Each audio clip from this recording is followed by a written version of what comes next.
Guys, कैसे हो आप सभी। शाम के 7 बज चुके हैं। तो आज हम आपको दिखाएंगे जिससे हम अपनी खेती बाड़ी करते हैं, जिससे हम अपने खेतों को तैयार करते हैं, जिससे किसान अपनी फसल की बिजाई करने से पहले अपने खेत को तैयार करता है। तो आज हम आपको अपने कृषि यंत्र दिखाएंगे। देखो दोस्तों, ये हमारी हैरोन है, इसे हैरोन बोलते हैं। तो इससे हम अपने खेत की जुताई होती है और इससे खेत खेत इससे तैयार किया जाता है। इसको इसको 2 से 3 बार इससे अब हम अपने खेत की जुताई करते हैं। ये कृषि यंत्र है अपना, इसका ना इसे हैरोन बोलते हैं।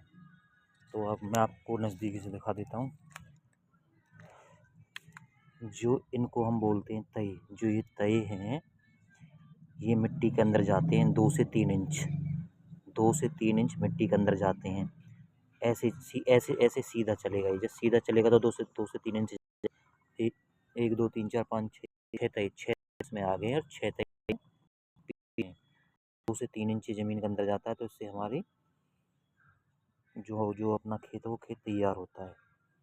इसके अलावा खेत तैयार के अलावा ये क्या करेगी, ये मिट्टी को खोदने का काम करेगी। खेत में बिल्कुल 0 मिट्टी को खोदेगी, 0 मिट्टी को खोदेगी। मिट्टी को मतलब खोदने का काम करेगी, मिट्टी को काटने का काम करेगी। तो जो भी खेत में खरपतवार होता है वो सारा कट जाता है। इससे बिल्कुल एकदम से अच्छी तरह से मतलब कि खेत की जुताई हो जाती है। ये बोलते हैं गुड़ाई हो जाती है, जुताई हो जाती है इससे। अच्छा, फिर हम इससे खेत को जोतते हैं। फिर हम अपने खेत में सहाल देते हैं। मैं आपको सहाल दिखा देता हूँ। ये सहाल है अपनी। उस हैरों से हमने ये अपनी हैरों से हमने खेत को जोत दिया। जोतने के बाद फिर ट्रैक्टर की सहायता से इससे हम खेत में सहाल देंगे। खेत में सहाल देने का मतलब ये होता है कि जैसे जैसे हम घर में बिल्कुल कोई भी टाइल लगाते हैं तो टाइल 0 होती है। तो ऐसे ही मिट्टी बिल्कुल एकसार हो जाती है, बिल्कुल प्लेन हो जाती है, एकसार, बिल्कुल ऐसे पकी जैसी मिट्टी होती है ना, बिल्कुल एकसार है नीचे की। तो ऐसे ये हमारी इसको जो इस सार बोलते हैं। तो ये साल भी जो मिट्टी मिट्टी अपनी होती है इसको एकसार कर देती है, बिल्कुल फर्श की तरह एकसार कर देती है। इतनी ठोस नहीं करती अंदर से, लेकिन फर्श की तरह बिल्कुल एकसार कर देती है। तो इससे क्या होता है, फिर इससे हम अपनी बिजाई करते हैं अच्छे से। जब खेत जुत जाएगा और एकसार हो जाएगा तो हम अपनी बिजाई करते हैं। ये अपना क्या है, ये अपना है जी, ये कॉटन कॉटन की जुताई इससे होती है। ये अपना कॉटन का कंटीमीटर है, इससे कॉटन की जुताई करते हैं। जब कॉटन के पेड़ बड़े हो जाते हैं, मिनिमम 1.5 से 2 फुट, एक 1 फुट का, जब 1 फुट या आधा फुट का जब कॉटन का पेड़ हो जाता है, मिनिमम आधा फुट कॉटन का जब पेड़ हो जाएगा, तो इससे हम कॉटन की जुताई करेंगे। जो खरपतवार है, खरपतवार को बिल्कुल ख़त्म कर देगा। ओनली कॉटन के पेड़ों को छोड़ेगा।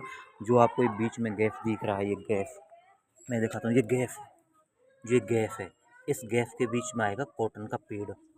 एक अपना हल ये हो गया, एक अपना हल ये हो गया।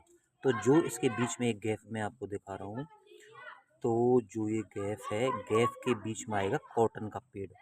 तो जब आपको पता है कि दोस्तों, जब कॉटन का पेड़ इस गैप के बीच में आएगा तो कॉटन का पेड़ को ये छोड़ देता है। कॉटन के पेड़ को ये नहीं उखाड़ता, कॉटन के पेड़ को दबाता नहीं है। कॉटन का पेड़ इस गैप से बच जाता है।